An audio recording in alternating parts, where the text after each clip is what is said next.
네, 4.19 혁명의 물결은 4월 18일 고대생 피습 사건으로 시작됐다고 봅니다. 회장님, 당시 상황에 대해 듣고 싶습니다. 3.15 부정선거가 있은 이후에 아주 그 여론이 많이 악화가 됐습니다. 그게 나도 그 당시 서울대학교 법과대학 1학년에 그 4월 1일부터 이제 나가기 시작하는 그런 상황이었는데 대학가 분위기도 아주 좋지 않고 한 상태에서 고대생들이 이 3.15 부정선거에 대한 항의를 하기 위해서 4월 18일에 저쪽 안암동 고려대학에서 출발을 해가지고 서울시의회로 지금 서울시의회가 있는 거기에 국회의사당이 있었어요. 국회의사당에 가서 항의를 하고 돌아오는 길에 약 3,000명으로 제가 기억합니다만은 종로 5가로 와서 학교로 돌아가는 상황에서 서양에 컴컴해질 때 깡패들의 습격을 받아서 상당한 학생들이 많이 다쳤습니다. 그래서 시민들이 참 그 소식을 듣고 전부 붕괴하고 격분하고 했고, 또 그 소식을 들은 다른 대학생, 우리도 고려대 학생들이 그렇게 다쳤다는 소리를 듣고 참 그 마음을 아파하면서 이튿날 이 학교를 갔다가 4.19 혁명을 하게 되었는데, 그것이 직접적인 도화선이 되어가지고 4월 19일에 학생혁명이 폭발하는 그런 것으로 갔지 않느냐, 그렇게 볼 수가 있습니다. 네, 조선일보 정범태 기자님은요, 4월 18일 4.19 이거 바로 전날이죠. 4월 18일 고대생 피습 장면을 촬영하였습니다. 네, 월간 사진예술 이기명 발행이님, 이에 대해 촬영 과정 좀 설명 부탁드립니다. 예, 4.19 혁명 과정에서 조선일보 정범태 기자는 역사의 기록이 남을 고려대 학생 피습 장면을 촬영하게 됩니다. 이날 고려대학교 학생들은 평화적인 시위를 하고 있었는데 해질 무렵에 갑자기 정치 깡패들이 나타나서 평화적인 시위를 하는 대학생들을 몽둥이로 굿하기 시작했습니다. 당시 평화적인 시위를 취재하기 위해서 사진 기자와 취재 기자들이 여러 명 있었는데 정치 깡패들이 몽둥이로 학생을 막 때리고 있으니까 감히 무서워서 기자들은 어떠한 행위를 못하고 있었어요. 그런데 정범태 사진 기자는 용기를 내고 그것을 꼭 찍어야 되겠다고 결심을 했었습니다. 그런데 자칫하면 정치 깡패로부터 폭행을 당할 수 있는 상황이었죠. 그래서 정범태 기자는 그 폭행 장면을 촬영을 할 때 이미 해질 무렵이었기 때문에 프레시를 터뜨릴 수밖에 없어요. 몰래 찍는 건 불가능했었습니다. 그래서 프레시를 터뜨려서 재빨리 찍고 난 다음에 찍기 전에 숨을 곳을 미리 딱 봐두고 찍고 난 다음에 재빨리 이제 숨었습니다. 근데 후레쉬가 팍 터지니까 깡패들이 이제 후레쉬가 터진 방향으로 이제 고개를 돌리고 그 후레쉬가 터진 곳에 있었던 다른 사진 기자가 터뜨린 걸로 지목을 하고는 그 사진 기자에게 달려들어서 심하게 폭행을 가했습니다. 그래서 그 사진 기자는 반신불구가 되는 그런 불운을 맞게 되었는데요. 어쨌든 정범태 기자가 용기를 내서 그 현장을 꼭 찍어야 되겠다는 투철한 기자 정신으로 그 사진을 찍었고, 이 사진이 4월 19일 날 조선일보 사회면에 실리면서 정말 4월 19일 날에 국민들이 분노를 느껴서 거리로 나가게 하는 결정적인 사진이 되었습니다. 네, 4월 19일에 100여 명의 사람들이 사망하고 수천 명의 사람들이 부상을 아주 심하게 당했습니다. 그래서 우리는 그날을 피해 화요일이라고 부릅니다. 네, 회장님, 이날에 대해서 설명 부탁드립니다. 요즘도 우리 4월에는 매월 세 번째 화요일에 모임을 가지고 그 4.19 혁명일을 추모하고 있습니다. 그날 우리는 학교에 정상적으로 출석을 했습니다. 4월 19일 아침 10시부터 시작되는 안병욱 교수의 철학 강의를 들어갔는데 강의실이 갑자기 소란에 되면서 있던 학생들이 한 사람 뛰어나오면서 우리 이렇게 하지 말고 나라를 위해서 나섭시다 하고 소리를 질렀어요. 그러니까 안병욱 교수가 나는 강의를 계속합니다. 여러분은 여러분의 양심에 따라서 행동하십시오. 이렇게 이야기를 하니까 전부 학생들이 자리에서 일어났어요. 일어나서 나도 거기에 같이 참여를 해서 대학가를 뛰어나와서 그 원남동 로타리로 해가지고 도남문을 거쳐서 경무대 쪽으로 밀려가고 일부는 또 저쪽 화신 앞으로 해서 시청 옆에 있는 국회의사당으로 밀려가고 하면서 바로 4.19가 시작이 되었습니다. 그렇게 해서 경무대 앞까지 가니까 많은 대학생들이 꽉 차 있었어요. 차 있었는데 우리도 가까스로 밀고 경무대 앞으로 밀고 갔는데 거기에서 이제 총격전이 시작이 되고 나하고 같이 갔던 박동훈 군이 그때 사망을 했어요. 죽고 공포 그 공포와 분노 그 말할 수 없는 피범벅이 된 속에서 그 참 데모가 추진이 되었고 그 가까스로 그 현장에서 배가 고파서 밀리고 밀리고 피하고 하다가 그 안국동까지 가다 보니까 거기에서 겸령 선포가 되더군요. 그게 오후 3시였어요. 그래서 거기에서 더 이상 가지를 못하고 적선 그 인사동 골목에서 그 간단히 그 빈대떡집에 가서 요기를 좀 하고 그리고 그 옆에 있는 친구 집에 가서 그날 잠을 잤습니다. 나는 기회동에 가지 못하고 그랬는데 그날의 그 공포와 분노 그 처절함은 말할 수가 없었고 그것이 하나의 도화선이 되어 가지고 결국 우리나라는 민주혁명이 최초로 성공하는 그런 계기가 된 것이죠. 그때 사망한 사람이 내 기억으로는 186명으로 기억이 됩니다. 총탄을 맞아서 서울에서 100여 명 될 거고 지방에서 한 100 몇십 명 될 거고 되게 그렇게 기억이 됩니다. 네, 동아일보 이명동 기자님은요. 그 당시 청와대인 경무대죠. 경무대의 앞에서 일어나고 있는 그 발포 현장을 촬영을 했습니다. 정말 목숨을 걸고 촬영을 한 사실인데요. 이에 대해 우리 발행이님 취재 상황이 궁금합니다. 이 사진이 바로 4월 19일 날 경무대 앞 발포 현장을 찍은 사진입니다.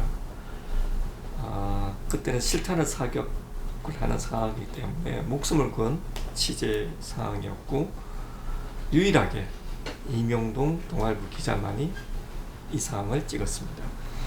그날 1시 30분경 중앙청 지금의 강화문 부근이죠. 중앙청에서 3대의 소방차가 시민과 학생을 향해서 데모 저지용으로 물대포를 하는 상황이었습니다. 분노한 시민과 학생이 3대의 소방차를 탈취하게 되죠.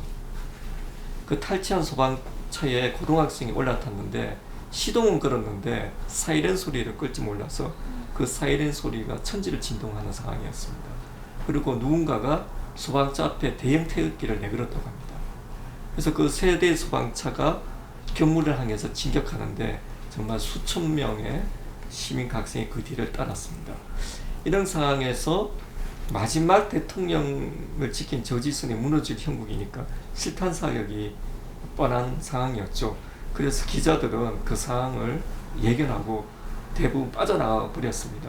그런데 사진 기자로서 유일하게 이명동 기자만이 내가 이 역사적인 상황을 꼭 찍어야 되겠다, 남겨야겠다고 생각하고 그때같이 찍었던 필름을 동아일보 운전기사에게 맡기면서 우리 역사적인 이것을 찍게 되겠다, 나는 우리 영광스럽다는 말을 남기고 라이카 카메라 한 대만 챙기고 필름을 새로 장전해서 두 번째 소방차에 바짝 붙어서 경무대를 향해서 나아갔습니다. 1시 40분경 갑자기 경무대 앞에 경찰들이 발포를 하기 시작했습니다. 그때 총을 맞고 쓰러지는 사람을 찍게 되죠. 예, 그래서 동아일보는 후에 이 한사표 표시를 해서 총을 맞고 죽은 사람을 보여주게 됩니다. 그래서 저는 여기에서 정말 그 수많은 시민 학생도 죽었지만 이명동 기자도 죽을 수 있는 상황인데 이 역사적인 진실을 꼭 기록하기 위해서 목숨을 바쳐서 이 사진을 찍었고, 그리고 이 사진이 이제 4.19 혁명의 대표적인 사진으로 남게 되었습니다. 네, 회장님, 그 4.19 혁명이 이 세계 민주화에 끼친 영향이 있을까요? 네, 세계 제2차 대전이 끝난 것이 1945년입니다. 그 전쟁이 끝나는 것을 계기로 해서 아시아와 아프리카 지역에 많은 신생국들이 생겨났어요.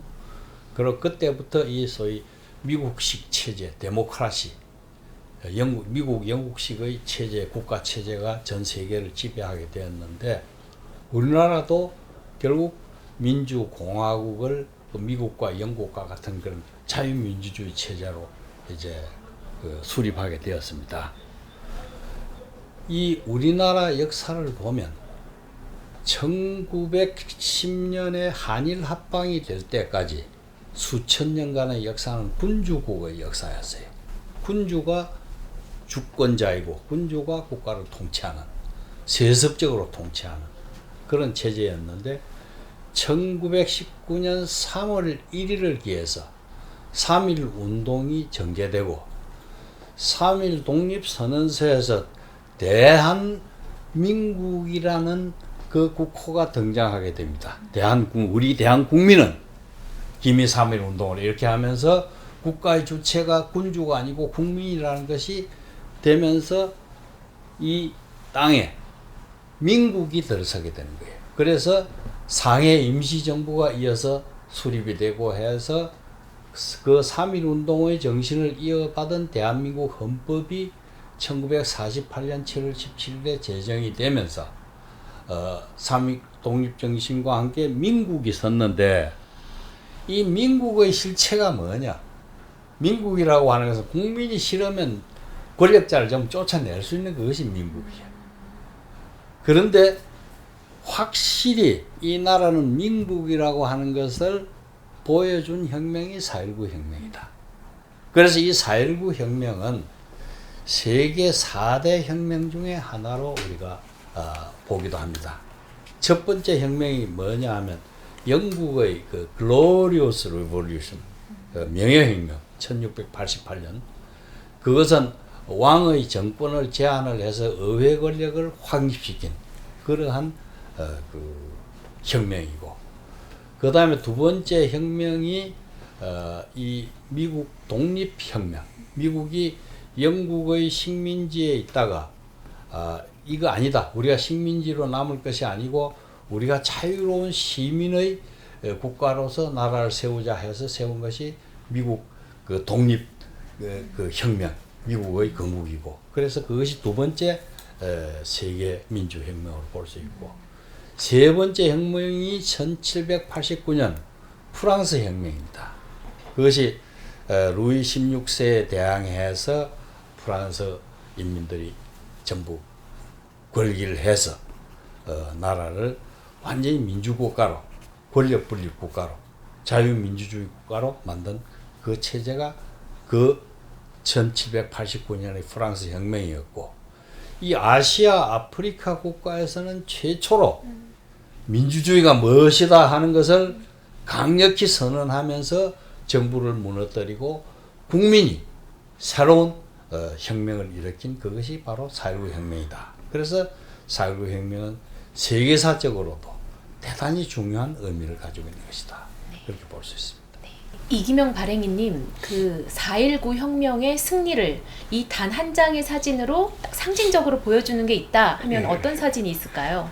예, 네, 바로 이 사진입니다. 이 사진은 탱크 위에 시민 학생이 올라타서 환호하는 모습인데요. 4월 26일 날 이승만 대통령이 하야 성명을 발표하고 난 다음에 기뻐하는 시민 학생들이 탱크 위에서 환호하는 모습입니다. 바로 군인들은 그 그 당시에 중립을 지키려고 노력했던 것 같습니다. 그래서 경찰과 달리 시민 학생으로부터 신망을 얻었던 것 같고요. 또 대통령이 하야되었던 소식에 군인도 함께 기뻐했다고 합니다. 그래서 이 무시무시한 탱크 위에서 이렇게 막 수많은 시민들과 학생이 이런 모습이 나왔다는 것은 바로 혁명에 대한 성공에 대한 그 기쁨, 환호를 단적으로 보여주는 역사적인 사진이라고 생각됩니다. 4월의 마지막이 되어갑니다. 이제 선거 기간도 지나고 있고요. 4.19 이맘때쯤 되면은 우리가 지나왔던 아픈 역사 그리고 상기해야 할 역사의 한 아픔인 4.19 의거를 반드시 안 떠올릴 수가 없을 것 같습니다. 네, 처음 유튜브 이제 개국하는 시점에서 제가 떨면서 시작을 했는데요. 두 선생님의 말씀을 들으면서 떨림이 벅차오름 그리고 분노 나중엔 슬픔으로 이제 점점점 감정이 더욱 변해갔습니다. 이미 알고 있었던 그 4.19 혁명에 대한 이야기였지만 세세한 어떤 이야기들까지 들으니까 감동이 더 곱절이 되어서 전해온 것 같습니다. 지금 현재 우리가 누리고 있는 자유와 권리는 이전보다는 훨씬 많아진 상태입니다. 하지만 이 자유와 권리가 어느 날 아침에 하늘에서 뚝 떨어진 걸까요? 아닙니다. 모두 지난 선조들의 피와 땀과 눈물, 희생 그 모든 것들이 합쳐져서 지금의 우리의 이러한 현재가 있다고 생각합니다. 네, 다음 유튜브 방송도 또 기대하면서요. 오늘 스페셜 이슈로 함께한 두 분 선생님들께 감사 인사 드리면서 물러가겠습니다. 고맙습니다. 고맙습니다. 네. 네.